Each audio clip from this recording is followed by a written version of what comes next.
¿Me confirman si se está viendo la pantalla, por favor?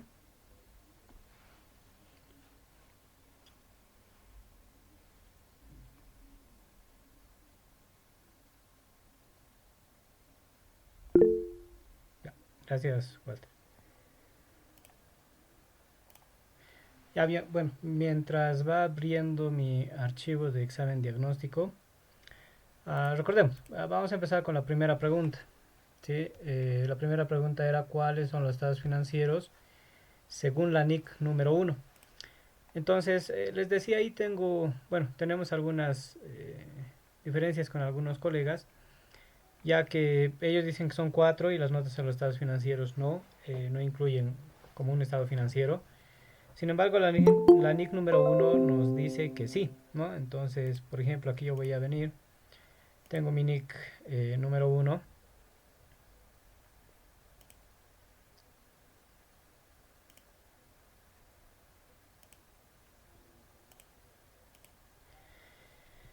y nos dice cuál es el conjunto completo de estados financieros, ¿no? Entonces, un juego completo de estados financieros comprende el estado de situación financiera al final del periodo, un estado de resultados integral del periodo, un estado de cambios en el patrimonio del periodo, un estado de flujos de efectivo, notas que incluyen un resumen de las políticas contables más significativas y otra información explicativa. Y algo muy importante también es el punto 11, que nos dice una entidad presentará con el mismo nivel de importancia todos los estados financieros que conforman un juego completo de estados financieros. Por tanto, la norma contable número uno nos señala que son cinco estados financieros como tal.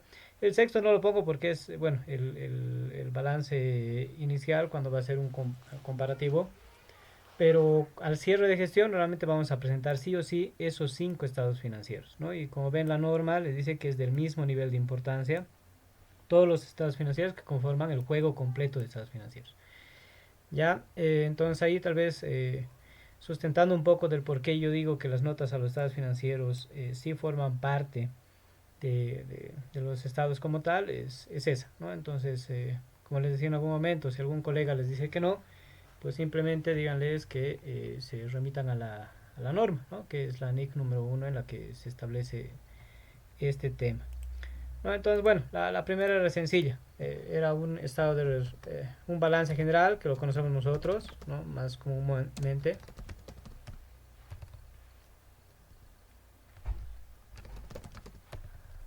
Vamos a copiar la pregunta y esto luego les voy a pasar. ¿Dónde estamos? Aquí.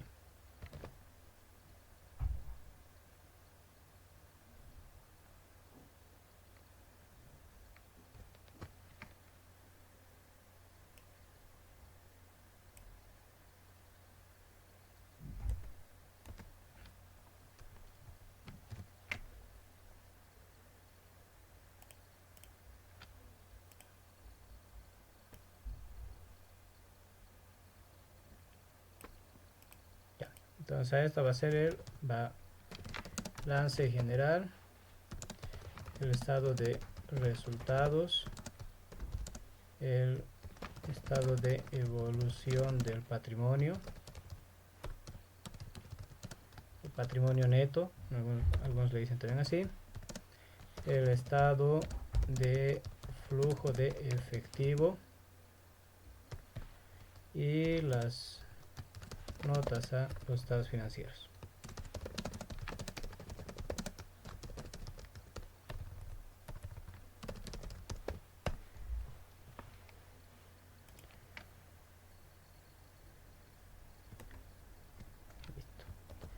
La 2. ¿Cuál es la diferencia entre flujo de caja y flujo de efectivo? Bueno, ahí pude ver algunas respuestas que me dieron y que, bueno, algunas de ellas también pude determinar que estaban sacadas del internet, como les había dicho en la anterior clase. Sin embargo, bueno, la diferencia es simple. El flujo de caja nos va a demostrar lo que son los ingresos y salidas de efectivo como tal, mientras que el estado de flujo de efectivo, para empezar, es un estado financiero, ¿no? El flujo de caja no es estado financiero, simplemente es un, un cálculo que nos va a servir para hacer pronósticos, para determinar cómo están nuestros ingresos y gastos y determinar la liquidez en un determinado momento de la empresa. Sin embargo, el estado de flujo de efectivo forma parte del conjunto de estados financieros. Nos sirve para demostrar también el flujo de ingresos y gastos de efectivo, pero además de equivalentes de efectivo. Y donde estos equivalentes de efectivo, por ejemplo, o efectivo, están invertidos como tal, ¿no? O sea, están destinados a la actividad, están destinados ¿qué es? A la operación, a la inversión o al financiamiento, ¿no? Hay dos formas de hacerlo, el método directo y el método indirecto. Entonces, esas son las diferencias. Un flujo de caja normalmente va a tener ingresos menos egresos, un saldo en caja, ¿no? Ingresos menos egresos, no, saldo inicial más ingresos, ¿no? Luego menos desembolsos. Luego vamos a tener el tema de financiamientos, ¿no? Más menos financiamientos y el saldo en caja. Entonces, simplemente eso. Ya, esa es la diferencia entonces entre flujo de caja y flujo de efectivo. Flujo de caja demuestra los ingresos y salidas de efectivo. Mientras que el flujo de efectivo es un estado financiero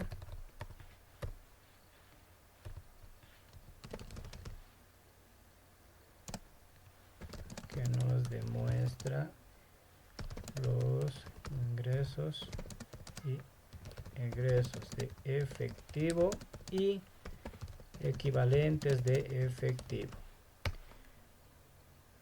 Existen dos métodos para desarrollarlos: el indirecto y el directo.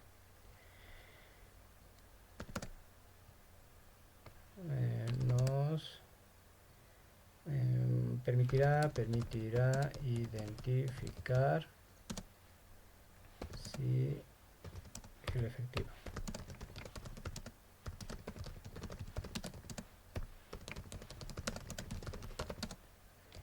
destinado a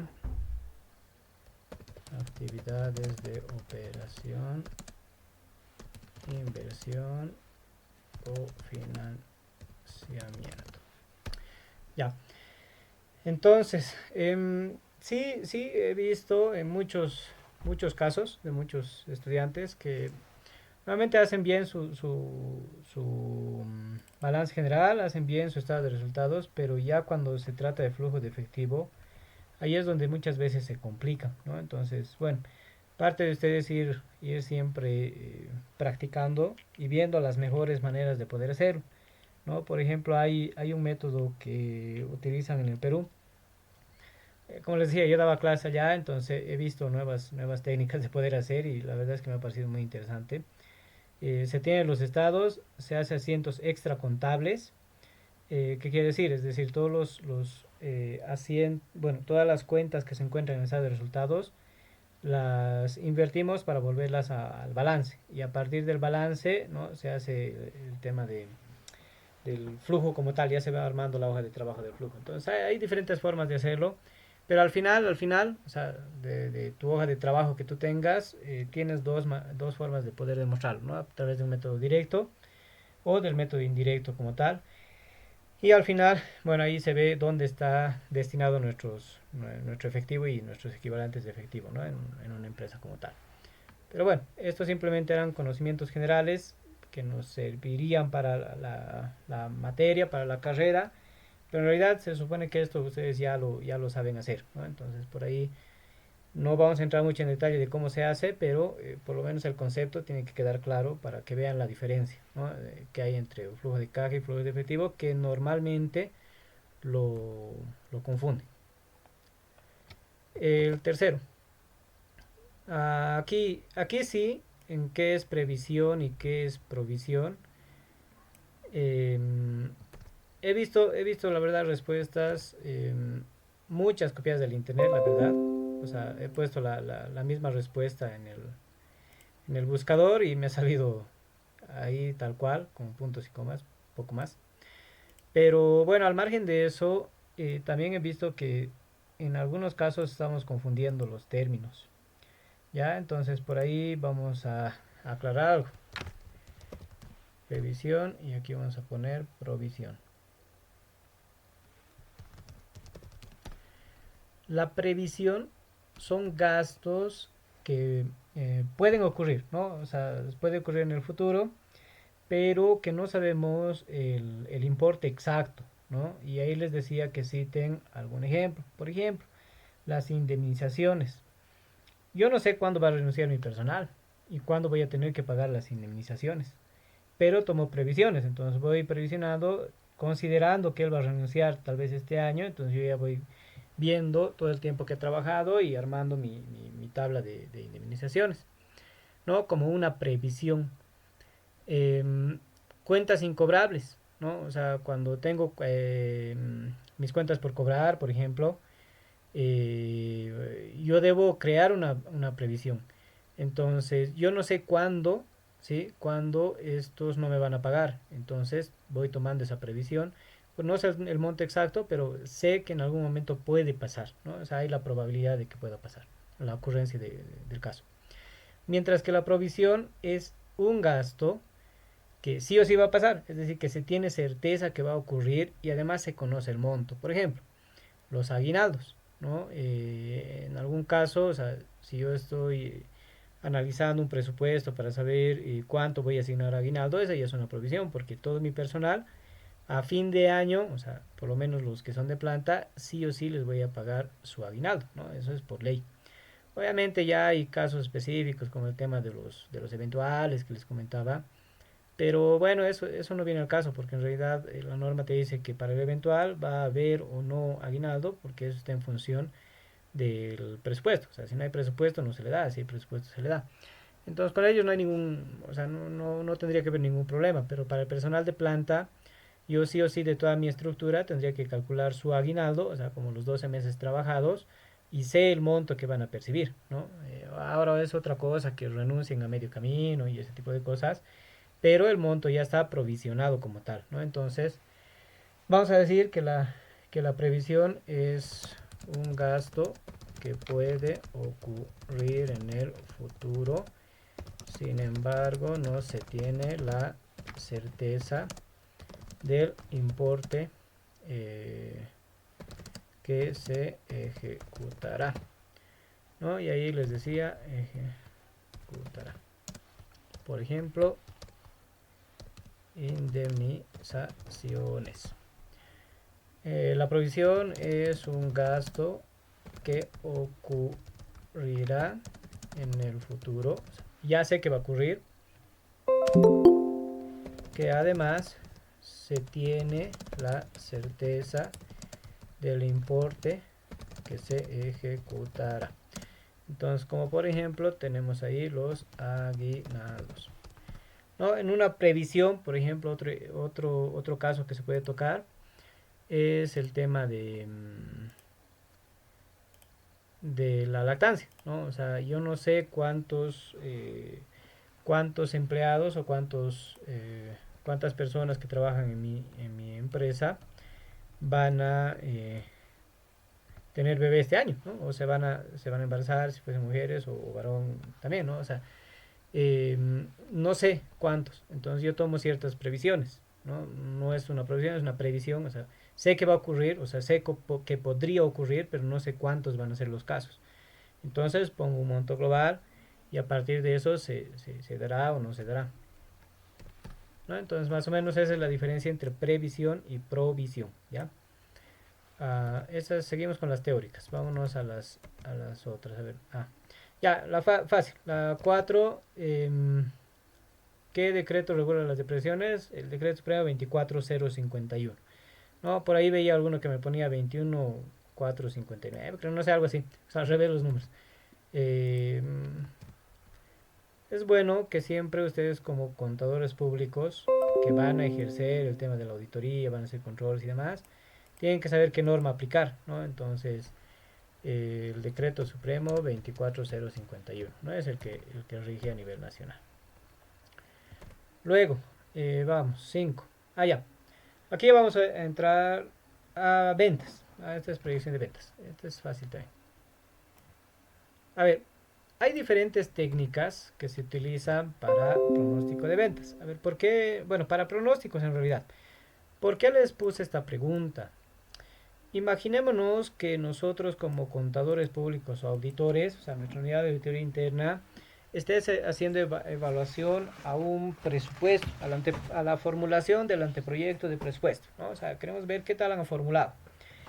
Y vemos que han proyectado, porque nuevamente lo que se proyectan son los recursos. Y se ha hecho proyecciones. Y vemos que, bueno, las proyecciones simplemente se han acomodado a los gastos.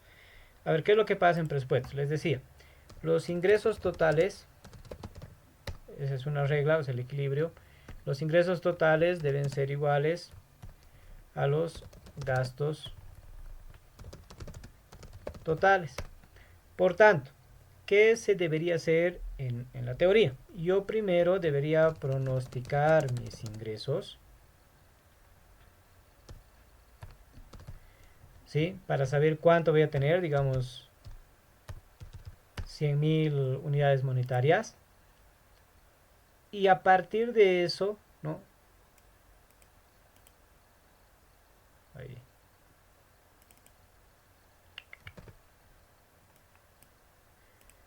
Entonces, a partir de eso yo debería empezar a deducir mis gastos. Es decir, proyecto mis ingresos de 100.000 y a partir de esos 100.000 empiezo a decir ya voy a gastar 300 aquí o 3.000, 4.000, bla, bla, bla.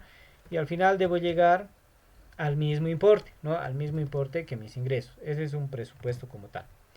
Entonces, ¿qué tal si ustedes entran a hacer esa evaluación y dicen, quiero saber cómo has pronosticado estos ingresos? ¿Cómo se ha proyectado? Entonces, me ha pasado que agarran cualquier técnica muy simple o cualquier criterio le ponen para poder pronosticar. Algunos dicen, bueno, este año he recibido 100.000 y este año voy a recibir 100.000 por 10% más, ¿no? Entonces 110. Entonces mi ingreso va a ser 110.000. Pero, ¿y ese incremento del 10% de dónde radica? ¿No? O sea, siempre surge esa pregunta, ¿de dónde radica? ¿O cuál es el criterio que tú has aplicado? Y muchas veces dicen, no, es que todos los años lo hemos hecho así, ¿no? Y se ha visto que esa es la variable, digamos, ¿no? Pero, y en realidad es un simple criterio que están utilizando para poder pronosticar un ingreso. U otras veces, ¿qué es lo que pasa? Van al revés, ¿no? O sea, como cuando te compras un auto y te pones a manejar y cuando te falla recién empiezas a leer el manual. O bueno, o la tele o lo que sea, ¿no? O sea, de esta parte del mundo normalmente no leemos los manuales. Entonces, ¿qué es lo que pasa en la vida real? En muchos casos. Agarran y dicen, ¿cuánto voy a gastar? Y dicen, ya voy a gastar unos 250.000, digamos. Ok, entonces mis ingresos, como los ingresos totales deben ser igual a los gastos totales, agarran y le ponen la formulita, ¿no? Mis ingresos son igual a los gastos. Pero cuando les preguntas de dónde han deducido o cómo han pronosticado estos 250.000, no tienen respuesta. Simplemente te dicen, lo que pasa es que yo tenía que gastar 250.000. Eh, entonces por ahí hay un aspecto que ustedes siempre tienen que ver, ¿no? O sea, cuáles son las técnicas que utilizan para poder pronosticar. Entonces, como técnicas hay muchas, muchas, muchas, muchas, ¿no? Entonces aquí yo, por ejemplo, les daba este dato, lo voy a copiar, la empresa A se dedica a vender balones y bla, bla, bla. Pero lo que nos interesa son ahorita los datos. Con estos datos tenían que ustedes pronosticar. Entonces lo que voy a hacer es copiar esto para que me funcione como un Excel.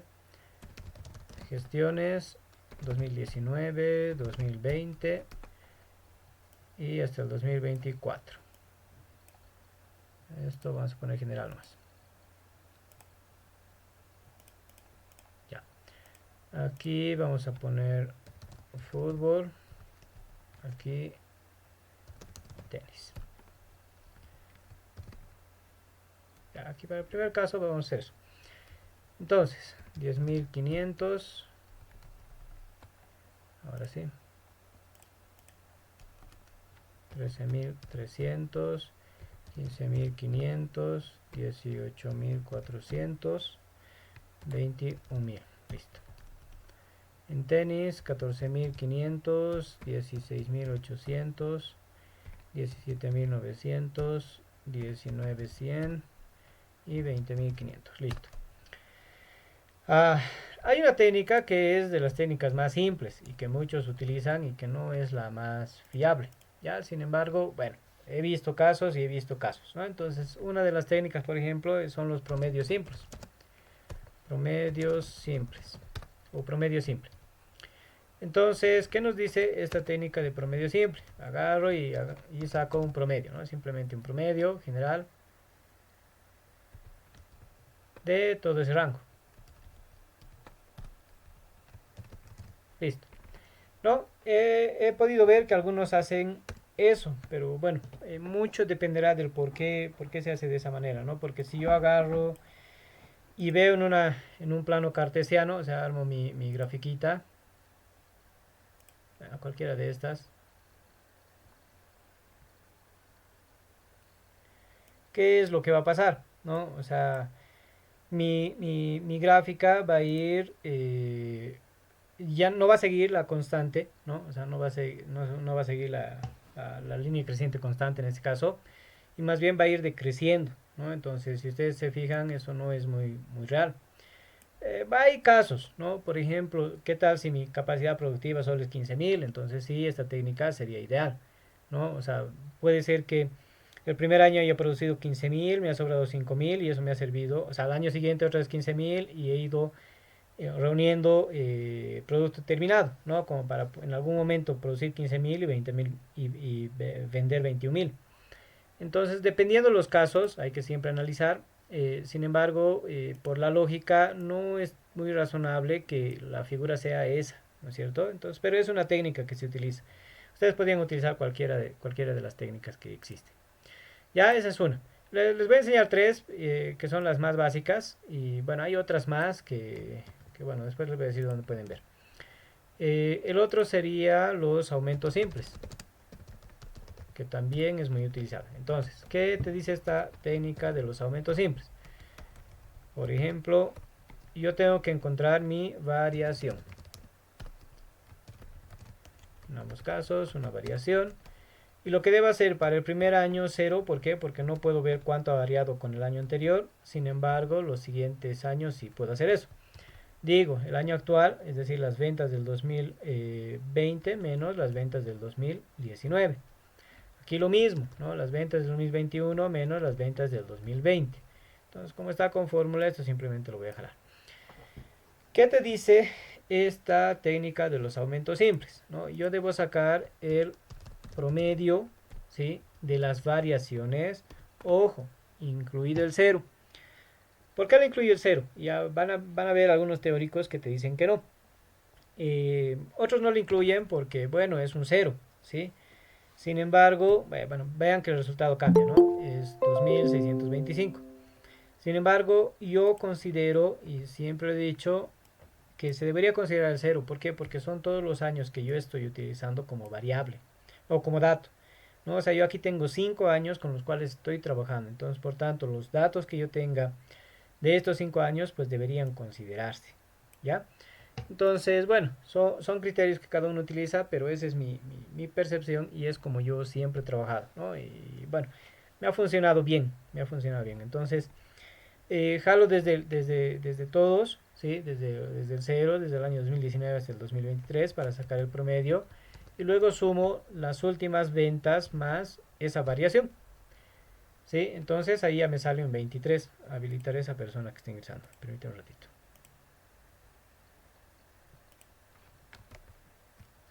¿Ya? Entonces, si ustedes se fijan y qué va a pasar si yo plasmo una gráfica sencillita, ¿no? Como que ya tiene más sentido, ¿no? Si vemos por aquí y veo mi línea de tendencia, como que va bien, ¿no? O sea, va más o menos bien. Esa es mi tendencia, es creciente. Entonces es un poco más creíble, ¿no? Esta técnica que les mostré ahora. Lo que yo voy a hacer es simplemente copiar esto para ganar tiempo y al final es esto más esto. Listo, ¿no? Entonces por ahí como que ya tiene más sentido la técnica que voy a aplicar. Ahora la que se está aplicando en el ámbito gubernamental este último año no es una técnica de aumentos porcentuales, por ejemplo. Porcentuales. Me costó explicar a algunos colegas, sin embargo, bueno, en el anteproyecto del año pasado, al final logramos que puedan realizar, ¿no? Logramos que puedan realizarlo. Entonces, por ahí tal vez van a ver ustedes cuando hagan auditoría que están aplicando esta técnica como tal. ¿Qué te dice esta técnica? Voy a poner por aquí. Al margen de la variación, tú necesitas un porcentaje, ¿no? El porcentaje de la variación como tal. Entonces, voy a copiar esto aquí y vamos a trabajar. Vamos a borrar los totales. ¿Por qué? Para el año 0 es un 0%, ¿no? O sea, vamos a poner 0%. Denle si quieren un formatito ahí, un porcentaje. Vamos a copiar este formato por aquí. Ya.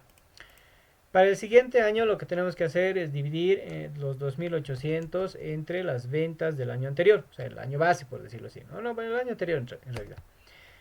Lo mismo aquí, ¿no? La variación del año actual, del año 2021, que es 2.200, dividido entre las ventas totales del anterior año, del 2020. ¿No? Entonces, como está con fórmula, simplemente lo voy a bajar. Ahora, ¿qué te dice esta técnica? Debes sacar los promedios, ¿sí?, de todo el rango de porcentajes, ¿no?, la variación porcentual, y debes multiplicar tus últimas ventas por el 15%. Finalmente debes sumar tus últimas ventas a la variación que sacaste acá con ese porcentaje, ¿no? Entonces, cuando tú haces esto, como que va a mejorar todavía tu gráfica, ¿no? O sea, como que tiene mucho más sentido tu gráfica aún. Miren, entonces cuando yo voy trabajando, prácticamente mi línea de tendencia ha sido esa también, ¿no? Es como que más constante todavía. Ya, esas son las tres técnicas básicas que se utilizan, ¿no? Hay otra por gráfica de dispersión. Lo que va a hacer es, hago la gráfica, me va a salir la fórmula, aplico la fórmula para el siguiente año y me va a salir el dato. ¿No? Hay otra con una fórmula de proyección y hay otro con indicadores, ¿no? Y muchas veces ese de indicadores tiene que estar pues totalmente respaldado. Por ejemplo, el índice de precios al consumidor podría ser que sea uno de mis índices o indicadores que yo utilice, ¿no? Para incrementar ese 10% que les decía en algún momento.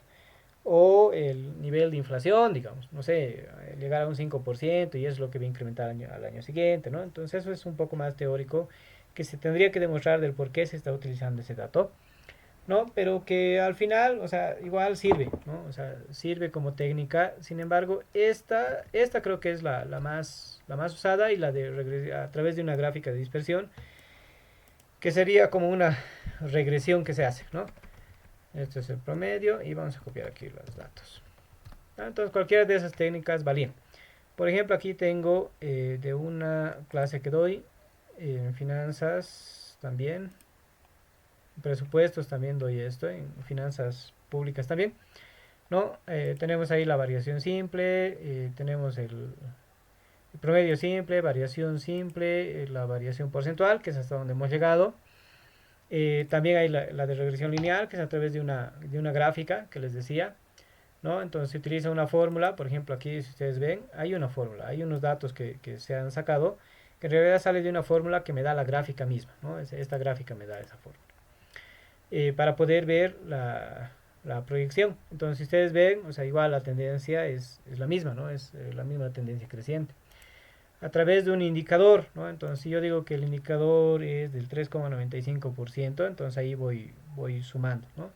Entonces, como que la tendencia va, pero esto ya no sería en función a todos los años anteriores, solamente sería en función al año anterior, ¿no? O sea, ese es el tema, que simplemente le estoy aumentando al año anterior un porcentaje nada más, el 3,95%. Pero entonces, ¿para qué me sirve todos estos años? ¿No? Puede ser que las variaciones de estos años hayan sido muy distintas. Por ejemplo, si aquí yo veo mis variaciones porcentuales, han sido de 15%, 10%, 13, 10, 8, o sea, ha ido decreciendo en este caso. Y en este caso ha ido variando, ¿no? Entre aumento y disminución los porcentajes. Pero yo, digamos, en esta técnica de indicador le estoy incrementando solamente el 3,95%. Entonces, como que No sé si es tan creíble, ¿no? Pero sí he visto que es muy utilizada también, ¿no? Y hay formas también de ver eh, que sea confiable, ¿no? Por ejemplo, si es menor a 40% es confiable en estos casos. De hecho, ahí están siendo confiables más. No, esta sí, porque en la fórmula te dice si es mayor a 95 es confiable, ¿no? O sea, y la fórmula te sale 95, digamos, o 99 en muchos casos. Con un indicador me sale bien nomás. Hay la técnica de progresión, ¿no? Y aquí es igual, de 95 a 100 es confiable y es directa, ¿no? Y menor, o sea, abajo va a ser inversa. Y en este caso, por ejemplo, igual, o sea, su coeficiente me sea el 100% de confiabilidad, ¿no? Y es 10, 783 y es simplemente con la fórmula del pronóstico, ¿no? Es pronóstico de estos datos y te sale esa proyección. Entonces, yo recuerdo cuando estaba haciendo el anteproyecto, yo quería aplicar mi técnica, ¿no? Que varía. O sea, si ustedes se fijan, 10.800 se saca con la variación porcentual, pero con la de la regresión yo saco 10.784. Si me voy a la de la progresión, es decir, con de la fórmula del Excel, sale 10.783, o sea, no está muy lejos de la progresión. Yo quise utilizar esa y al final me dijeron que se está utilizando por directriz del ministerio, pues la técnica de variación porcentual, ¿no? Sin embargo, las otras, estas a mí me parecen mucho más confiables. Pero bueno, ahí están las técnicas que se pueden utilizar y bueno, ya dependerá mucho de ustedes el tema de analizar, ¿no? Cuando les toque analizar esa información, o sea, ver cuál técnica han utilizado, verificar si la han utilizado bien, si han aplicado correctamente y todo lo que, lo que viene en el tema de auditoría como tal. Con estos datos ustedes tenían que elaborar un balance general y ahí es donde muchos se perdieron y además un estado de resultados, ¿no? Entonces veamos que van a ver que estaba fácil. Voy a copiar este dato.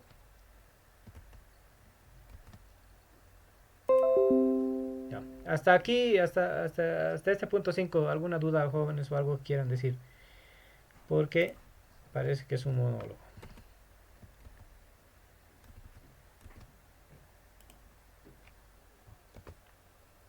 Nada. Ya. Y vamos a copiar. Aquí.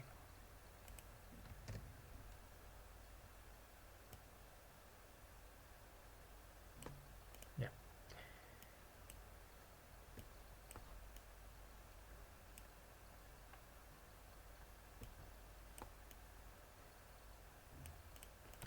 Claro, lo primero que teníamos que hacer es ir identificando, en este caso, lo voy a poner un poquito más grande para que se vea. Ahí creo. Teníamos que identificar cuáles son cuentas de balance y cuáles son cuentas de resultados. ¿Sí? Eso es lo primero que deberían haber hecho en ese entonces. Entonces, si yo voy analizando, ¿no? Mi activo fijo, pues es una cuenta de balance. Mi amortización acumulada, ay, también, lo voy a poner en color rojo. También es una cuenta de balance. Mi capital, patrimonio, balance. Costo de ventas, recuerden, es resultado. Cuentas por cobrar, balance. Cuentas por pagar, pasivo, balance, depreciación. Ah, ya. Aquí a veces la depreciación lo ponen al regulador de activo y en realidad este es de resultados, es una cuenta de gasto. Y la depreciación acumulada sí es la reguladora de activo, ¿no? Que va a ser balance. Efectivo, que va a ser balance. Gastos de administración, que va a ser un gasto como tal, entonces va a estar en resultados. Gastos de organización, ah, ya, y sí, muchos he visto que gastos de organización lo llevaron al estado de resultados. Sin embargo,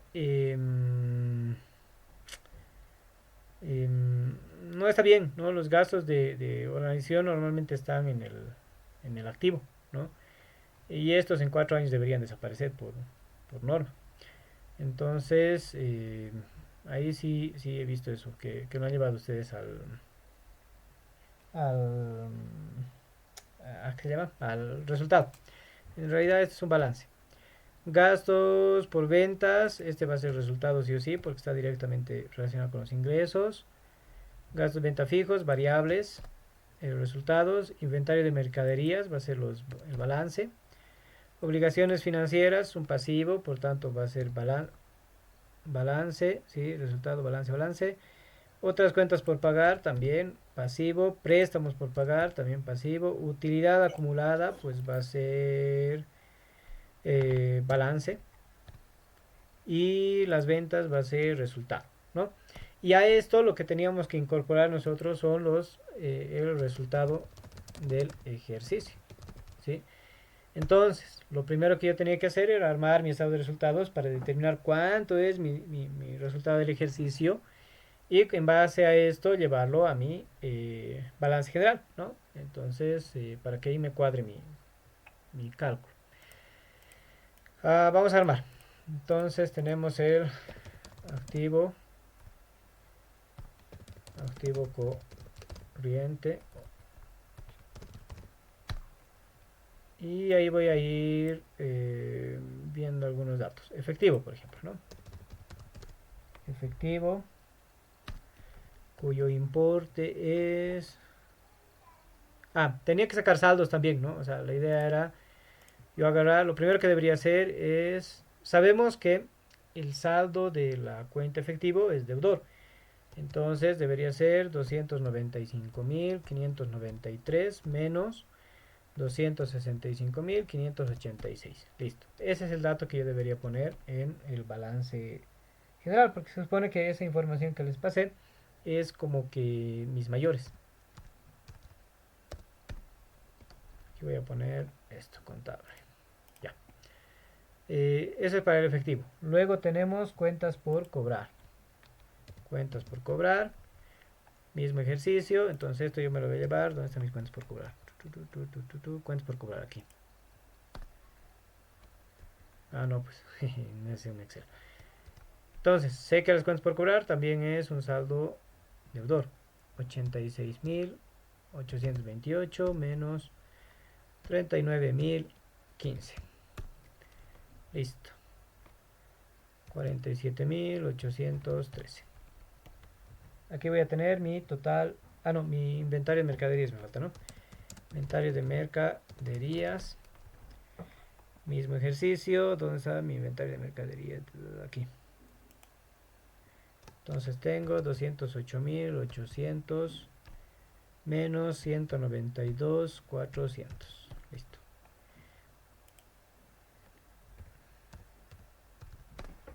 Ahora sí, aquí yo voy a tener mi total activo corriente. Total activo corriente.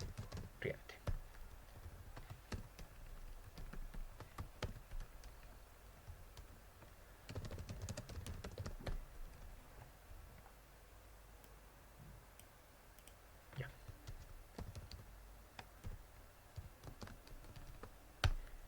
Listo. Luego tengo mi activo no corriente. Y ahí voy a tener mi activo fijo. Sí, que va a ser 43.000. Es esto fácil, 43.500. Luego voy a tener su depreciación acumulada, que va a ser con negativo, ¿no? Con negativo. 5.760. Estoy sacando de acá. Luego voy a tener mis gastos de organización, que es 10.320, ¿no? Y si ustedes se fijan, estos gastos, o sea, no han sido todavía indemnizados, digamos, ¿no? O sea, no ha sido disminuido todavía. Entonces, por tanto, debe ser recién que se ha adquirido ese gasto, ¿no? De organización. Y solo eso tendríamos en el activo no corriente. A ver, no, amortización, aquí está. No, su reguladora. Amortización acumulada. Amortización acumulada.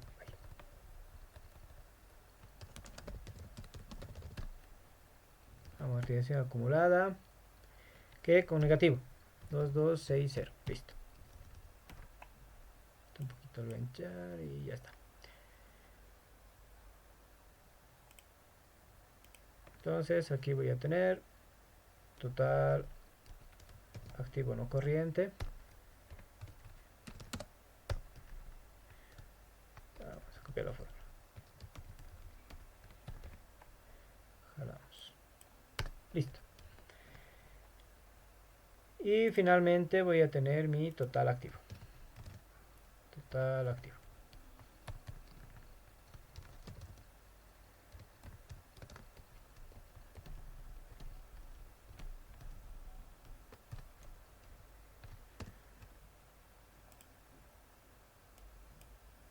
$140.020.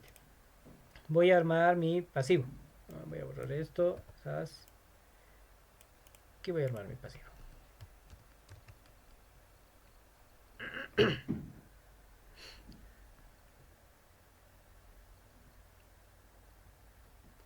Está guardando. Para jugar. Está medio lento mi equipo.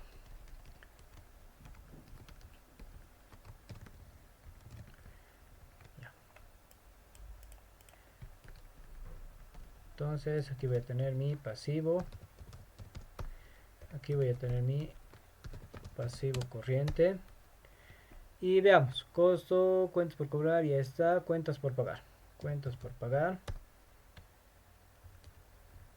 Y aquí voy a hacer directamente el cálculo. Cuentas por pagar. Ahora sí, recordemos. Tiene un saldo acreedor, ¿no? Entonces 39.821 menos 16.623. Cuentas por pagar, luego tenemos préstamos por pagar. ¿No? Que dependiendo, o sea, si analizamos, podrían ser préstamos por pagar, podrían ser un pasivo corriente, como también podrían ser un pasivo no corriente. Sin embargo, lo vamos a poner aquí, ¿no? Préstamos por pagar. Digamos que es a corto plazo. ¿Y dónde está préstamos por pagar? 500, nada más. Listo. Aquí vamos a tener nuestro total pasivo corriente. Aquí como pasivo no corriente podemos tener, voy a poner más aquí arriba para que entre. Ahí. Ya, chao.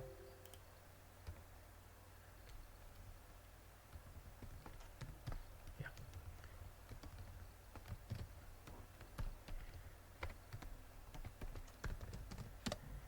Pasivo no corriente, y ahí vamos a poner nuestras obligaciones financieras. Ya, también podría estar en corriente, o sea, da lo mismo en este caso. Financieras, que el monto es bajo, ¿no? 5.100.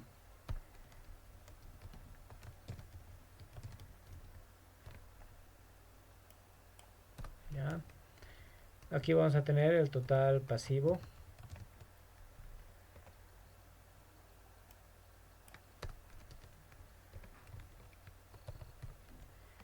Y luego voy a armar el patrimonio. Esto lo voy a bajar un poco más. Aquí patrimonio. Ahora sí, estos dos ya están. Se viene capital. Capital 32.500. Costo, nada que ver. Ya está. Depreciación, efectivo. Y este efectivo. Gasto, ya está en el activo. Gasto. Inventario ya está. Ya está. Utilidad acumulada, no sería, ¿no? Utilidad acumulada. Que tenemos, ¿dónde está? 9742. Y aquí debería estar resultados del ejercicio. ¿No? Y esto lo vamos a sacar del estado de resultados. Y aquí vamos a tener el total patrimonio. Listo. Total patrimonio.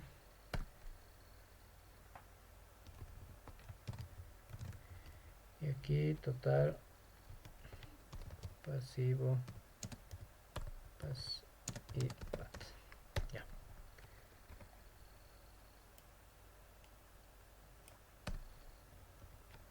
Aquí está jalando mal.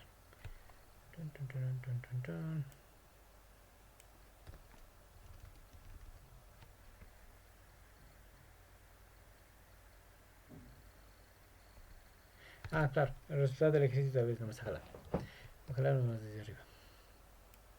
Ya, ahorita vamos a hacer cuadrar eso. Entonces ya está mi balance, solo me falta confirmar mis resultados del ejercicio, ¿no? Esto me sale del estado de resultados. Vámonos al estado de resultados con los mismos datos. Era el punto 7, ¿ya? Entonces simplemente yo voy a empezar a desarrollar. Aquí vamos a poner estado de resultados con negritas.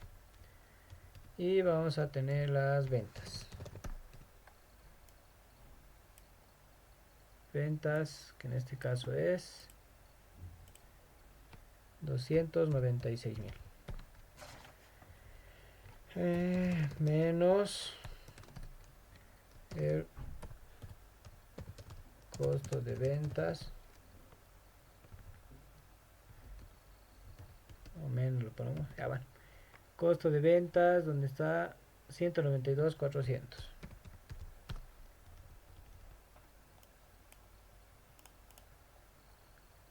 Entonces aquí voy a tener la utilidad bruta.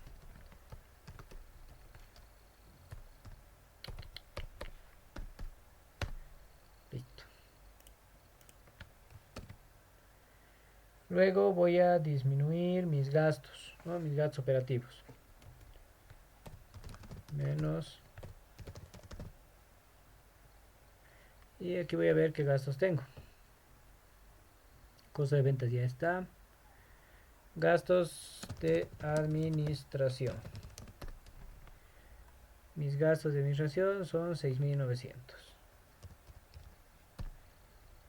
Listo. Luego tengo gastos por venta fijos.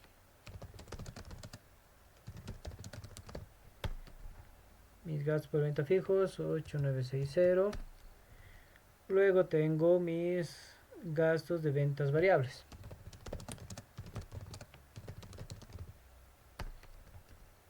Mis gastos de ventas variables 14.800. Inventario, obligaciones, otras, préstamos, utilidad, ventas. Ya. Y aquí yo voy a tener mi resultado del ejercicio.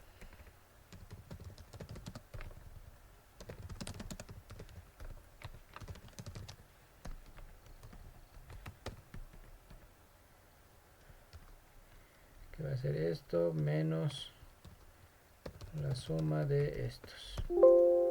Así.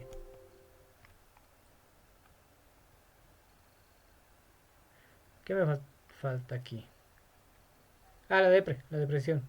Perdón. Aquí. Aquí depreciación. Que era 960. Ahora sí. No, ya están todas las cuentas. 1, 2, 3, 4, 5, 6, 7, 8, 9, 10, 11, 12, 13, 14, 15, 16, 17, 18, 19, 19. Tengo 4, 5, 6, 9, 13, 14, 15, 16. Ya. Creo que no me falta nada más, en teoría. A ver, jalaremos aquí el resultado del ejercicio.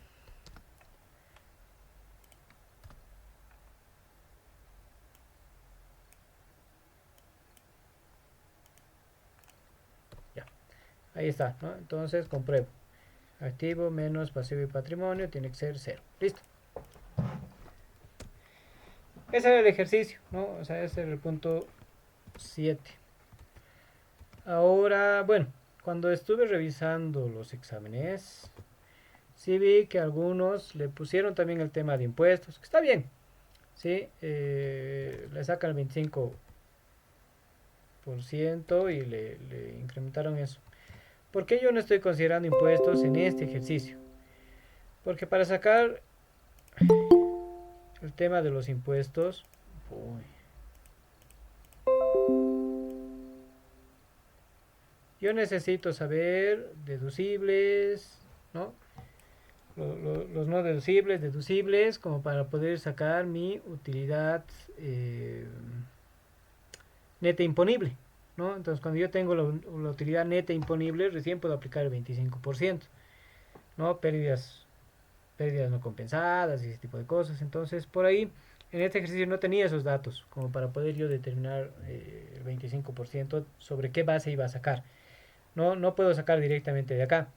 Tengo que aumentar o disminuir el tema de los deducibles y en base a eso recién obtener, ¿no? el porcentaje del 25%.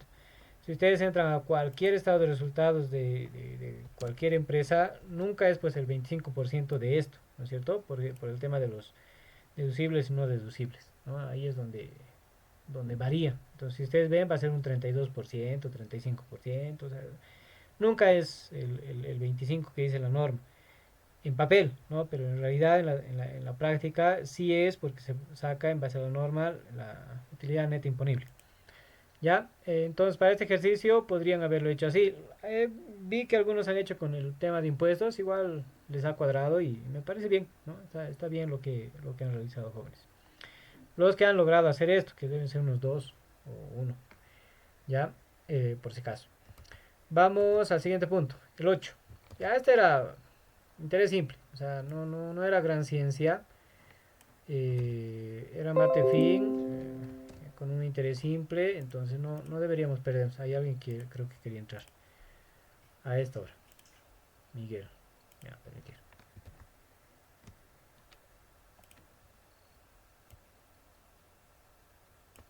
Ya. Usted adquirió un crédito del Banco Unidad, 5.000, va. Ya, entonces, yo tengo el capital que es igual a 5.000, ¿no? Luego tengo la tasa de interés, que va a ser igual al 5% anual, a 5 meses. Ahí, plazo, tiempo.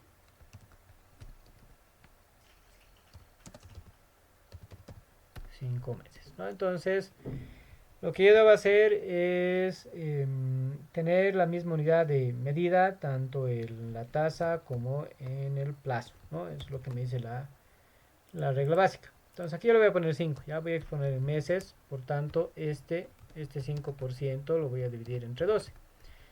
Y con eso, en teoría, yo ya tengo el dato, ¿no es cierto? ¿Qué podría hallar primero? Bueno, hay una fórmula con la que puedes hallar directamente todo, que es la del monto, ¿no? Que te dice es igual a capital por paréntesis 1 más el tiempo por la tasa de interés. Pero también se puede sacar en dos momentos. O sea, yo primero puedo sacar el rédito, que sería el interés como tal. Para sacar el rédito, entonces simplemente yo multiplico estos tres. ¿Sí? Me sale 104. Y esto, para sacar el monto me dice que es igual al capital más el rédito o interés, ¿no? Entonces, capital más interés. Listo. Y ahí ya tenía que el resultado era 5.104. ¿Por qué metí esta pregunta al examen? Me dirán, o sea, conta Goober, o sea, ¿qué tiene que ver? Hay empresas que se dedican a las inversiones y de hecho nosotros vamos a hacer nuestro buró de una auditoría en inversiones. Ya, por tanto, no hay muchos que sepan, entonces sí vamos a aplicar vamos a tener que analizar con estas fórmulas. Lo bueno es que nuestro mercado de valores funciona con un interés simple, ¿no? Entonces no va a haber tanta complicación, no vamos a ver interés compuesto a gran magnitud. Sí hay ciertas formulitas que hay que analizarlas, pero eso ya en el camino las voy a ir explicando cuando estemos desarrollando nuestra auditoría de cumplimiento como tal. Pero como ven, no era más ciencia, ¿no? Ahora algunos han debido hacer esto, ¿no? El monto directo han debido sacar. Pero dos o tres también han contestado esto, ¿no? Entonces, ¿qué me dice la fórmula? 5.000 por 1 más esto por esto. Creo que es así. Así, ¿ves? Listo. Entonces, en una sola fórmula ya me da directo el resultado del monto. Siguiente. Ya. Aquí, en este sí tenían que analizar el tema del impuesto, base imponible y ese tipo de cosas, porque tenían que determinar la reserva legal. O sea, por primer año usted ha sido contratado en esa empresa y tenía que determinar cuánto es la reserva legal, ¿no? Entonces, para este ejercicio, sí requerían, digamos, esos cálculos adicionales que les decía que se hacen acá, ¿no? Para determinar el 25%. Porque después de eso recién se saca la reserva como tal. Entonces, este más o menos sería así, ¿no? Voy a tener mi estado de resultados. Y aquí vamos a trabajar con los ingresos. Ingresos por ventas. Y el importe es 1 millón.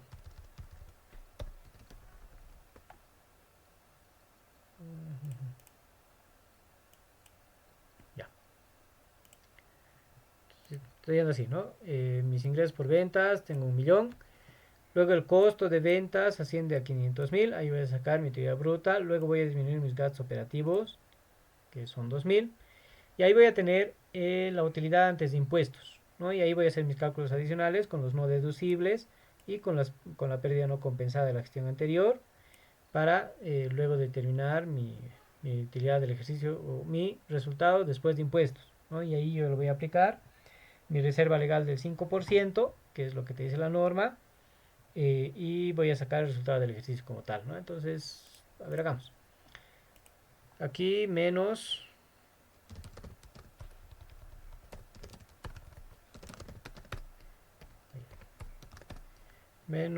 costo de ventas, que mi costo de ventas es 500.000. Aquí voy a sacar utilidad bruta.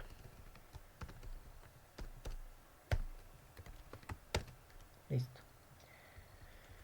Luego, aquí yo tengo que ver mis gastos menos, menos. Gastos operativos. Y aquí mis gastos operativos me decía que era 200.000.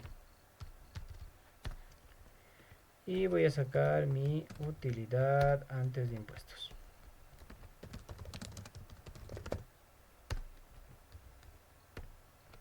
Que va a ser esto menos esto. Listo. Ahora, yo tengo que hacer aquí mis cálculos adicionales. Tengo mi utilidad antes de impuestos. ¿Sí? Voy a jalar este dato. A los cuales yo le voy a incrementar, o sea, más mis gastos no deducibles. Ahí. ¿Qué pasó? Ah, sí. Ahora sí. Más gastos no deducibles. Entonces, ¿cuánto es mis gastos no deducibles? Me dice, ascienden al 5% de los gastos operativos. Entonces, yo voy a mis gastos operativos por el 5%. Listo, son 10.000. ¿No? Luego, tengo que restar mis pérdidas. Ah, no, aquí. Ahora sí. Pérdidas o pérdida no compensada del año anterior, que es 14.500.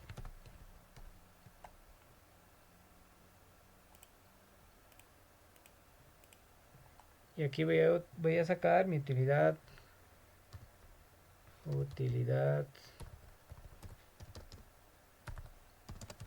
neta imponible, ¿no? Que es lo que me va a servir para deducir mi impuesto. Esto entonces más 10.000 menos los 14.500. Y a este le voy a determinar el IUE del 25%. Listo. Entonces aquí voy a poner IUE. Ya le voy a poner nomás 25%. Y va a ser este dato. A esto recién yo voy a sacar, bueno, podría sacar mi resultado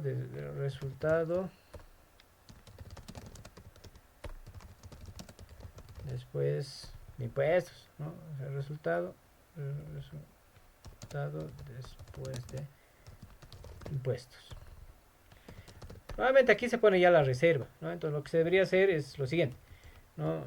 En un cálculo adicional, mi resultado antes de impuestos menos mis impuestos, ¿no? Y de este sacar mi 5%, ¿no?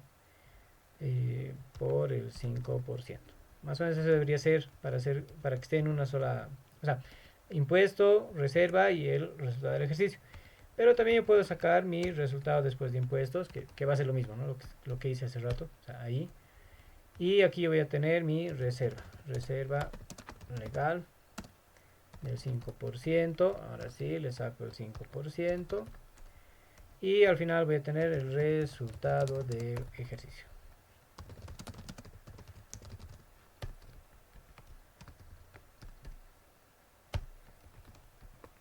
Listo. Entonces con eso ya habría deducido, ¿no? Este ejercicio que tenía aquí. Por si acaso, nuevamente yo pongo resultado, ya he visto algunos colegas que ponen utilidad del ejercicio y aquí negativo, ¿no? Entonces yo prefiero poner resultado porque el resultado puede ser positivo o negativo, ¿no? Una utilidad negativa como que no tiene sentido, o sea, en realidad es una pérdida, ¿no? Y para no manejar utilidad o pérdida, mejor resultado. Es lo que yo considero pertinente, ¿no? Pero obviamente hay criterios también y algunos colegas que pueden utilizar lo contrario y eso no invalida el ejercicio como tal. Ese era el ejercicio número 9, ¿no? En otros casos, o sea, ustedes van a tener que identificar cuáles son los no deducibles, ¿no? Aquí les estoy diciendo 5%, o sea, solo para hacer el ejercicio. Pero van a tener unas cuentas, o sea, de qué se compone todo esto, y ahí van a decir, este es deducible, este no es deducible, ¿no? Entonces ahí van a tener que analizar para poder sacar este importe, ¿no? O sea, para ver si, cuánto deberían sumar o restar. Pero bueno, simplemente era para el caso del ejercicio. Que, seguimos con 28, ya. Pensé que ya se habían ido. Ya, estas son mucho más son teóricas en realidad, entonces son como que más fáciles. Y estas como que ya las pueden responder ahora, ¿no? Si se dan cuenta. Porque ya las hemos visto en clase. Por tanto, vamos a ir por la 10, o sea, para ganar tiempo. Detalle los sistemas del ROI 1178. Entonces decíamos, los sistemas son 8, ¿sí? 8, 8. A pesar que hay alguien que dice que son 7 y no le considera el sistema de control gubernamental como sistema, en realidad la norma te dice que son 8 sistemas, ¿no? De la ley 1178. El primero, habíamos dicho que es el sistema de programación de operaciones. Luego tenemos el sistema de presupuestos. Y luego tenemos el sistema de organización administrativa. Estos tres en la parte de programación, ¿sí? Estos son para programar. Luego tenemos, esto estoy respondiendo a la 10 por si acaso, ¿ya? La 10. Ahí. La 10. Luego tenemos el sistema de administración de personal, sistema de administración de bienes y servicios, sistema de tesorería y crédito público y el sistema de control gubernamental, el sistema de contabilidad integral. Estos son para ejecutar. Y luego tenemos el sistema de control gubernamental, que este es para controlar. Ya, entonces esa era la respuesta. 8 subsistemas nada más. Los sistemas. 11. ¿Qué tipos de modificaciones presupuestarias existen en el ámbito público? Si te describe el concepto, ¿no? Entonces, obviamente, si nunca han estado en el sector público, no lo iban a saber. Posiblemente, ¿no? Hay un decreto supremo que es el 3607. Decreto supremo 3607 que regula el tema de las modificaciones presupuestarias. Ya, eso también tienen que saber como contadores públicos gubernamentales. Entonces, dentro de las modificaciones tenemos tres tipos: las adicionales, las intrainstitucionales y las interinstitucionales. ¿Qué son las adicionales? Es cuando se incrementa, o sea, es un traspaso que se da con el cual se incrementa el PGE. ¿Qué es el PGE? Es el presupuesto general del Estado, ¿no? Entonces, cuando yo voy a incrementar el presupuesto general del Estado, ¿no? Voy a tener que hacer una modificación adicional. Normalmente les decía, todos los años se aprueba el presupuesto general, ¿no? Entonces, digamos, son 3.000 millones. Y yo requiero para un caso que no estaba previsto en el anteproyecto. Entonces puedo pedir un presupuesto adicional de saldos de caja y bancos, del Tesoro General de la Nación, de la cooperación, de lo que sea, el cual yo tengo que registrar y ese registro pues va a incrementar tanto mi presupuesto institucional, pero además el presupuesto general del Estado como tal, ¿no? Entonces ahí es un adicional. Las intrainstitucionales son dentro de una misma institución, es decir, aquí voy a dibujar un poquito. Digamos, yo tengo aquí el Ministerio de Tierras, ¿sí? Dentro del Ministerio de Tierras yo puedo tener el mismo EMEDRIT, ¿sí? Que es el Ministerio de Tierras. Uno más grandito vamos a poner. Aquí, con el color. Ya, digamos, el EMEDRIT, ¿sí? Puedo tener otras instituciones o desconcentradas o en el mismo Madrid. Por ejemplo, en el Madrid yo tengo una Dirección General de Asuntos Administrativos, tengo una Dirección General de Asuntos Jurídicos, tengo una Dirección General de Planificación, tengo una eh, dirección, no sé, de proyectos, digamos, no sé, una dirección de proyectos. Ya, no me estoy inventando, creo que no hay esto. Pero, ¿qué es lo que pasa? O sea, yo puedo disminuir, por decir, a la DGA le puedo disminuir, digamos que mi presupuesto ha sido de la siguiente manera, ¿no? Dentro de Madrid. La DGA tenía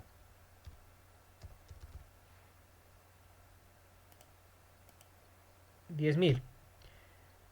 La DGAJ, digamos, tenía 5.000. La DGP, digamos que tenía 5.000 también. Y proyectos, digamos que tenía 10.000. Total 10, 20, 30, ¿no? O sea, total en Madrid tenía 30.000. Entonces, ¿qué es una intrainstitucional? Es una modificación presupuestaria al interior de mi presupuesto que no modifica este presupuesto total programado, ¿sí? Entonces yo puedo mover como yo quiera. Puede ser que nazca que surja la necesidad de que proyectos necesita 5.000 más para hacer los proyectos. Entonces lo que se va a hacer es aumentar 5.000. Entonces yo voy a aumentar, por ejemplo, aquí, no sé, con este azul.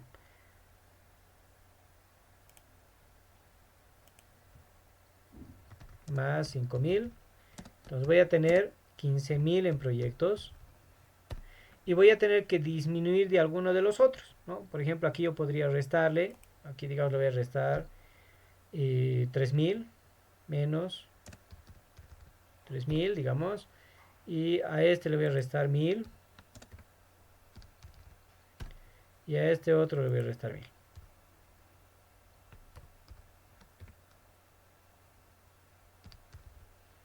Bien. Entonces, ¿qué va a pasar acá? En el de la DGA, pues voy a tener un saldo de 7.000. En el otro voy a tener 4.000. En el otro voy a tener 4.000. Entonces, total voy a tener 7, 10, 11, 15, ¿no? Entonces aquí voy a tener un total de 15.000. Más mis 15.000 de arriba de proyectos. O sea, sigo teniendo mis 30.000. ¿No? Esa es la idea. Entonces no ha modificado mi presupuesto y he hecho una modificación al interior de todo lo que tengo de dinero, ¿no? Pero sin cambiar mi techo presupuestario como tal. Ese es un intrainstitucional. Ahora, ¿ya? Entonces al interior del presupuesto. Interior del presupuesto institucional que no modifica el PGE. Interinstitucional es ahora sí un traspaso presupuestario entre dos instituciones, ¿no? Este puede ser el Emedrid, o sea, siguiendo con el ejemplo, el Emedrid. Y este puede ser el Maya, digamos, o el Gobierno Autónomo Municipal de La Paz, digamos. Ya, listo. Entonces, se puede firmar un convenio en el cual se diga, se va a hacer un proyecto para la implementación de, no sé, embovedado de un río, digamos, embovedado.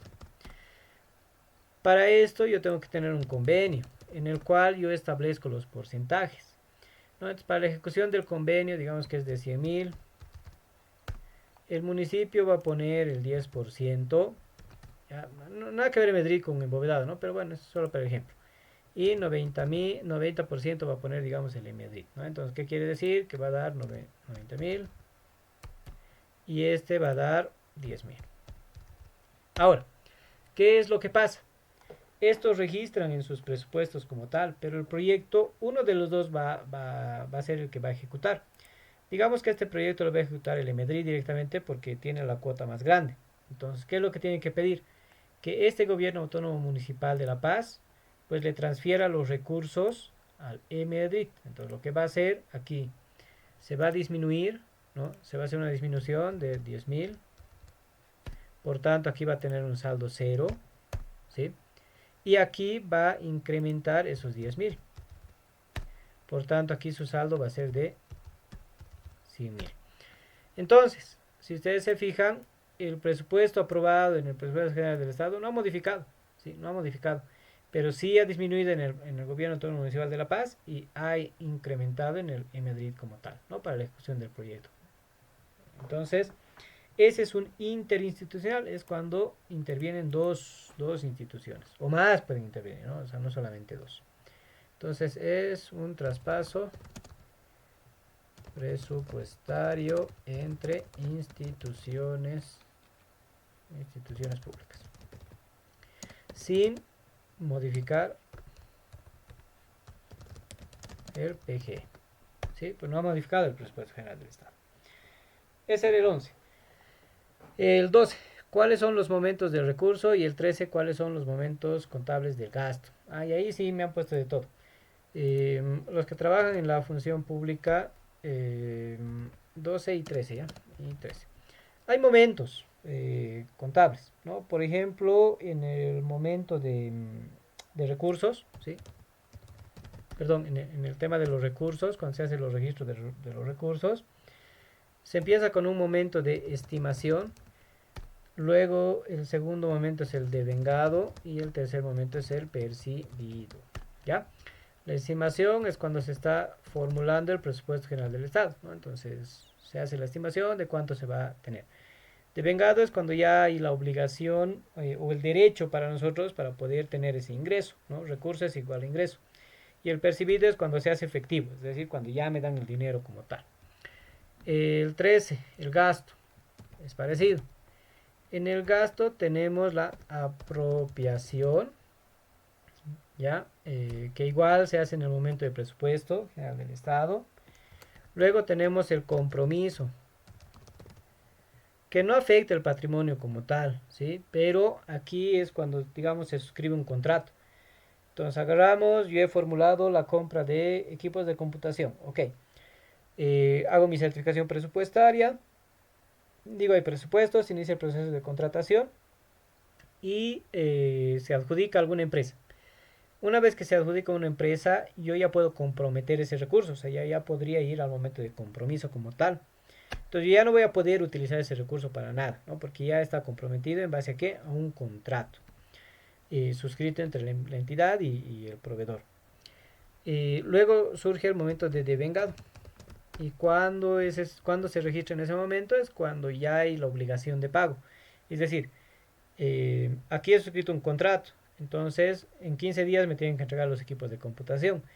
Cuando me entregan los equipos de computación y yo firmo un acta ya de recepción definitiva o los informes y todo lo demás, ya puedo ir al momento del devengado, ¿no? Entonces ya en la conformidad del servicio se registra el devengado y luego surge el pagado cuando ya se hace el desembolso del dinero a la cuenta del beneficiario. Entonces así de simple son los momentos contables.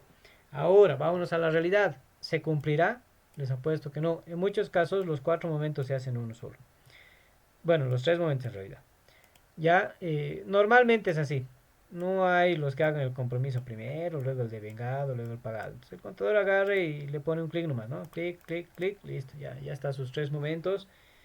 Y bueno, ya es la cosa de la transferencia del dinero como tal. Ya, pero si yo siguiese la norma, o sea, debería funcionar así, ¿no? Porque te dice claramente la norma cómo deberías trabajar. Aquí tengo mi normita, creo. Aquí está. Momentos de registro de recursos y momentos de registro de gastos, ¿no? Pero como les digo, normalmente estos tres lo hacen en uno. Ahora, yo como auditor observaría, pues no están cumpliendo la norma. Pero bueno, veamos si afecta o no al registro como tal. Creo que no afecta y es por eso que nunca se observa este tema, ¿no? Pero ahí digamos que está claro que son las normas básicas del sistema de contabilidad integrado, por si acaso. ¿Dónde estamos? Aquí. 12 y 13 ya está.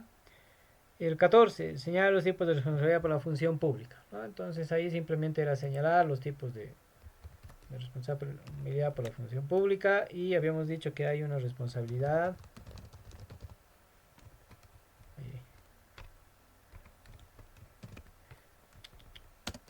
administrativa, una responsabilidad ejecutiva, que de hecho un grupo ya está leyendo esto, ¿no? Responsabilidad civil, cuando hay un daño económico al Estado, y responsabilidad penal, ¿no? Los cuatro tipos de responsabilidad por la función pública existen de acuerdo al Decreto Supremo 23318-A. Ya, por si acaso. Listo. Y por último, la 15. ¿Cuál es la diferencia entre entidad desconcentrada y entidad descentralizada en el sector público? Y es lo que les decía, ¿no? A ver, lo más básico. Las dos tienen una gestión administrativa, tienen cierta autonomía en la gestión administrativa, legal y financiera. Sin embargo, las desconcentradas tienen dependencia del, o sea, forman parte de la estructura organizacional, digamos, del ministerio. Les ponía como ejemplo, el Ministerio de Tierras, por ejemplo, tiene una desconcentrada que es FONADIN, pero forma parte de esa estructura del EMEDRIT como tal. O sea, SUMAE sigue siendo el ministro. Ya, sin embargo, en las entidades descentralizadas no forman parte de la estructura de la entidad cabeza de sector. Es decir, por ejemplo, en una descentralizada, en el caso del Ministerio de Obras Públicas, Servicio y Vivienda, tenemos la estructura como tal, el ministerio con todos sus tres viceministerios, tienen sus desconcentradas, pero también tiene 13 entidades descentralizadas. Por ejemplo, ABC. ABC no forma parte de la estructura, pero sí ejerce tuición el Ministerio de Obras Públicas, es cabeza de sector, porque ve el tema de transportes, ¿no es cierto? El tema de las vías y todo lo demás, entonces por eso es que se hace cargo ese ministerio. ¿Dónde podemos ver qué descentralizadas y desconcentradas hay? En el clasificador presupuestario y te dice de dónde dependen, ¿no? Entonces ahí está todo, la verdad. Eh, y se puede ver, ¿no? Entonces todas las unidades que dependen de cada ministerio, cuáles son descentralizadas y cuáles son desconcentradas, ¿no? Pero la máxima diferencia, o sea, la mayor diferencia, o la diferencia así abismal, es que las desconcentradas forman parte de la estructura organizacional del ministerio o cabeza de sector, digamos, mientras que las descentralizadas no forman parte de esa estructura, pero sí obviamente el ministerio tiene tuición sobre esas entidades, ¿no? Ya les decía, si es que queremos mandar algún trámite de economía u otro ministerio, sí o sí vamos a pasar por el cabeza de sector, ¿no? Por el organismo que ejerce tuición sobre la descentralizada. Entonces, ese era el examen, jóvenes, que teníamos que hacer. O bueno, que se les ha dado para conocimientos previos. Obviamente estas últimas posiblemente no las iban a responder. a menos que trabajen en el sector público. De hecho, algunas me han respondido a algunas cosas, sí, pero no todo completo. Pero bueno, estas otras de aquí arriba ya son básicas, ¿sí? Son de contabilidad básica en realidad. Entonces, siempre es bueno que sepan, ¿sí? Porque al final nosotros vamos a ser los que vamos a observar. Ya les digo, si yo voy a observar y no sé ni siquiera cómo hacer, entonces, ¿qué voy a observar? ¿No? Y ahí se complica la cosa. Dudas, jóvenes, dudas, consultas, algo. No solo sobre esto, si quieren sobre algo de la materia también, ¿no? O sea, podemos tocar algún tema también ahorita. O, bueno, si es que no hay nada, pues podemos terminar la reunión. Abran su micrófono y me hablan, por favor, porque ahorita no estoy viendo quién, mensajes, digamos, ¿no? De la reunión.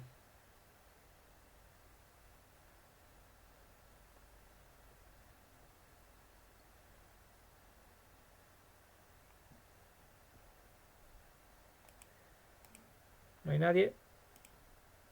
¿Nada? Ya. Bueno, entonces, jóvenes, el día de mañana tenemos una actividad, por favor estudien, eso sí les voy a pedir.